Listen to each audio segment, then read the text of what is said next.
Hello and welcome to Just One More Watch. Welcome today to my review of the Yema Navygraf, a video that is a long time coming. I started chatting to Yema about getting a watch in for review back in March this year. The Navygraf turned up in Sydney in late July thanks to a certain global pandemic, and here I am in late September finally making the video. Was it worth the wait? Well, I think it was worth the wait. I think this is an undersized, understated and perhaps slightly underappreciated little watch. But I appreciate it. Yema have been making watches in France since the late 1940s. They had a real glory period in the 60s and 70s, and indeed a lot of their current range harks back directly to some models from the late 60s and early 1970s, including this Navygraf. They were then sold and bought and rebought and resold. The current guise has existed since the mid-2000s. They've certainly been having a bit of an Indian summer as far as YouTubers are concerned. They've sent out a lot of free watches to a lot of YouTubers, including me. This video is sponsored by Yema. They sent me this watch for free. I don't have to send it back. But that doesn't mean to say this watch is going to get 15 minutes of gushing praise. It is mostly positive today, but there's one negative, and I'm going to take a bit of a risk. I'm going to do something slightly unusual today, as you'll see if you stay tuned. Oh, that all sounds quite exciting. I must admit I'm slightly excited. I've never tried this live on camera, so to speak, before, and it has the potential to go horribly wrong. So definitely stay tuned. Let's talk price first of all regarding this Yema Navygraf Heritage, to give it its full title. 750 USD. Though have a look at the top of the screen there. 10% off plus a free watch roll. Because Yema sell direct, there's pretty much always a deal on. They had 15% and a watch strap on a couple of months ago. So if you're keen on one of these, look out for a deal or send them a message. There's a little chat bot that pops up. Tell them that Jody from Just One More Watch sent you and you have to get a good deal. He says so. The worst they can do is say, who? So the watch comes in this nice little perforated travel pouchy here. Something I have never seen before is a leather warranty card with a full 2-year warranty, which is nice, and the watch itself. Now, not a lot of spare links with this one. It is a slightly smaller sized watch at 39mm in diameter. I only had to remove 2 of these links. I reckon you're going to be pushing the envelope here if you have a wrist much bigger than 7.5 inches. Obviously you can opt for the leather strap or the Tropic rubber strap, but this bracelet is so good, and I'm a bracelet guy. It would be a shame to buy this one and then not be able to fit it around your wrist. So Yema Navygraf Heritage for a reason. It is pretty much a one-for-one copy of the Yema Navygraf from the early 1970s. The movement's not the same, and this one is actually more water resistant at 300 meters rather than 200 meters. I reckon the only difference that I can see is that this has a piece of flat sapphire crystal, whereas the old original watch from the 70s looks like it has some kind of boxed acrylic, I would imagine, at the time. So 39 millimeters in diameter. We have a thickness of 12.4. I measure it just under 12.5 mil on my calipers. Lug to lug of 47, just under 47, and drilled lugs today. Easy for strap swaps. However, 19mm lug width, not exactly convenient for the strap collection that you have already accrued over the years. Being a vintage style diver, there is a decent amount of taper on the H-link bracelet, down to just under 16, back up to just under 18 at the clasp, and sized up for me with 2 links removed as noted. This weighs right on my personal sweet spot, 130 grams. So a little bit smaller, a little bit lighter for those of you who prefer that style of piece like I do. 316L stainless steel case, crown, bezel. Now it's a coin edge bezel. That bezel actually extends all the way down there. I'll show you the side profile in just a second. We have a solid end link bracelet with solid links. These are pin and collar system rather than screw links. Solid case back, 300 meters of water resistance as mentioned, and a clasp. Clasp is very nice, I must say. Ordinary looking, but you get a reasonable amount of micro adjusts. It's a proper mill clasp, and this is undoubtedly the best diver's extension I have seen on anything south of an Omega Seamaster. Honestly, that is a beautifully machined little diver's extension. If you're going to do it, folks, this is how you do it. Case finishing is very nicely done, brushed throughout, very fine brushing, as is the bracelet. Really the only high polish on this watch is the crown there. It's got the little Yema, the curly vintage style Y, just printed on the end. And I mentioned the bezel. You can see what I mean here from the side profile. That whole piece you can see is the bezel, but they've only decided to coin edge the top half, if you see what I mean. Unfortunately, the bezel's a little unusual. It is a 90-click unidirectional. Nobody ever asks for a 90-click bezel on a watch. You don't come across them very often, but they do mean that doesn't tend to hit the markers as often as it would if it was a 60-click or a 120-click. However, everything lines up. The bezel action is quite good. It's just unusual. Zoomed in on the dial, and it is pretty much a cut and paste of the original watch from the 1970s. Which means that they have imported the original colour scheme. Now, I've had this one since July. I've been wearing it quite a bit. I posted it on Instagram a few times, and people are either kind of pro or anti the colour scheme. Personally, I like the yellow hands. I think they provide a nice element of contrast, and I don't mind the fact that they have mixed them up with those soft orange coloured indices. It's not Fotina. If you look at the original watches, they also had that orange colour. So I think they're replicating the original watch from the 70s. They're not trying to make it look like this watch was made in the 70s, if you see what I mean. So it's a kind of matte grey black dial, just with the curly Y, Yema Navygraf in vintage italic script, and 990 feet, updated from 660, and feet because we're back in the 70s, automatic and patent pending. Now, I assume the patent was granted to them at some point in the 1970s, but they just left that graphic on to complete the vintage look.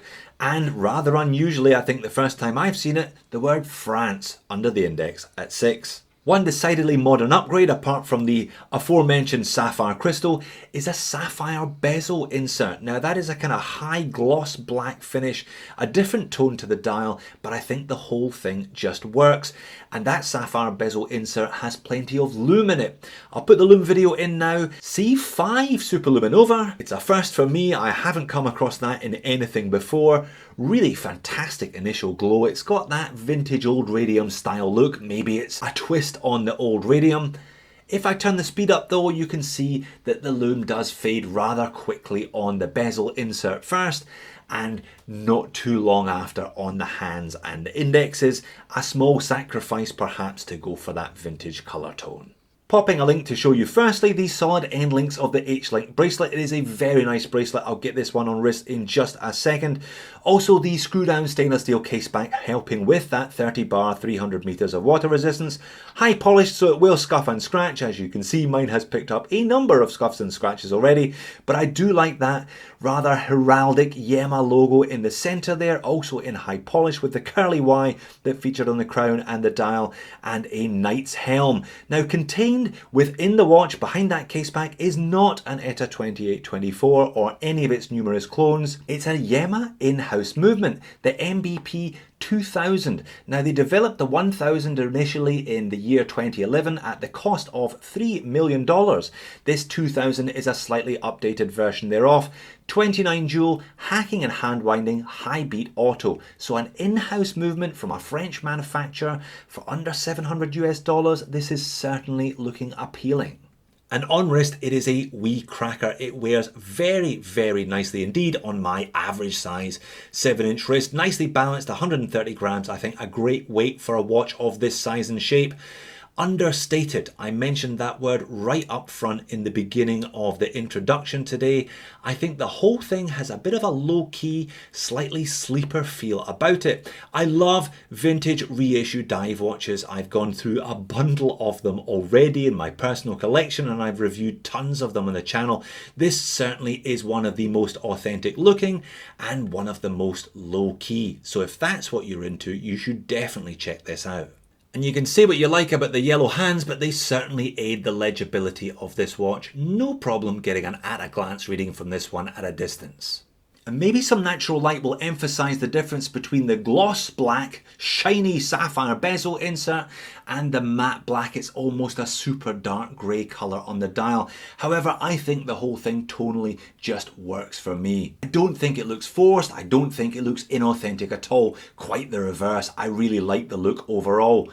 On wrist, there's only the slightest bit of curvature from that mid case, but with a lug to lug of 46.5, 47, it doesn't really matter. This one wears very nicely. So moans and niggles, what am I going to complain about, and what is this thing that I've been threatening to do since the beginning of the video? Well, 19mm lug width. Bit of a pain, to be honest. I've managed to amass a reasonable collection now of 19mm straps because of other watches that have forced me to do so, but it's not as convenient as a 20. The chances are you're going to have a bunch of 20mm straps and NATOs and whatever else lying around the house. You can squeeze a NATO in here for sure, but a rubber strap or a leather strap probably isn't going to work, and once you squeeze it into 19mm, you can't really squeeze it back onto a 20, so that certainly is a bit of a Debbie Downer. The loom, I talked about the loom earlier on. It looks okay in isolation, but when you compare it to a much cheaper contemporary dive watch like the Seiko Turtle, you can see that it just doesn't really stack up by comparison. And then there's the movement. As nice as it is having an in-house movement and something different, frankly, this one runs slowly. Now, I know what you're thinking, one watch in one position, and I'm not even sure what the lift angle is on this watch. I haven't been able to determine it, but I have tried various different lift angles on my time grapher and it makes no difference. I didn't even need the time grapher to know that this one is running slowly. Like I said, I've had the watch for a couple of months and I've been wearing it a lot, and it noticeably loses time, minus 24, minus 20 seconds a day. They do allow a window of plus to minus 25 with an average operating range of plus to minus 10, but this one is consistently slow. So I'm going to do something I've never done before. I'm going to take the back off and I'm going to attempt to adjust it right now, live on camera for all of you. Now, it is important to note that I wouldn't necessarily recommend doing this with your brand new Yema. If I had a watch that I knew was running consistently at the bottom end of their tolerances or out with those tolerances, I would contact Yema about it. I'm sure they would have no problems at all taking the watch back and adjusting it, or suggesting a local retailer or a local watchmaker. Perhaps you could get it done there at Yema's cost. But hey, I'm an idiot. I've got a time grapher. I'm going to do it myself. Now that is a beautiful looking movement. That is as decorated as anything I've seen at the price. Surpassing, I would say, an STP 111, which is the most decorated of the ETA 2824 clones. They have saved a few grams and also saved a few dollars though by utilising a plastic movement holder.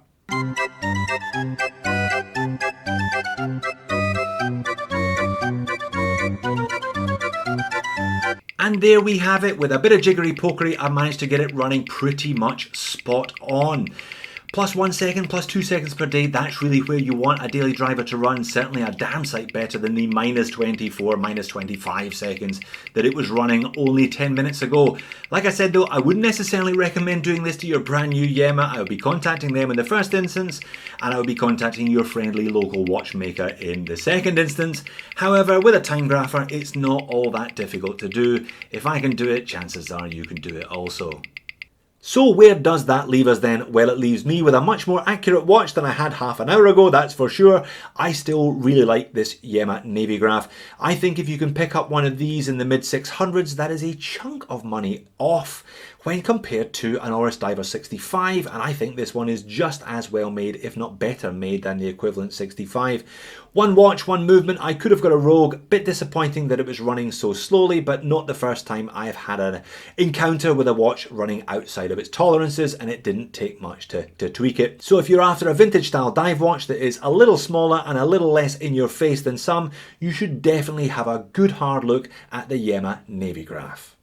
So there you have it, the Yema Navygraf. Undersized, understated, underappreciated.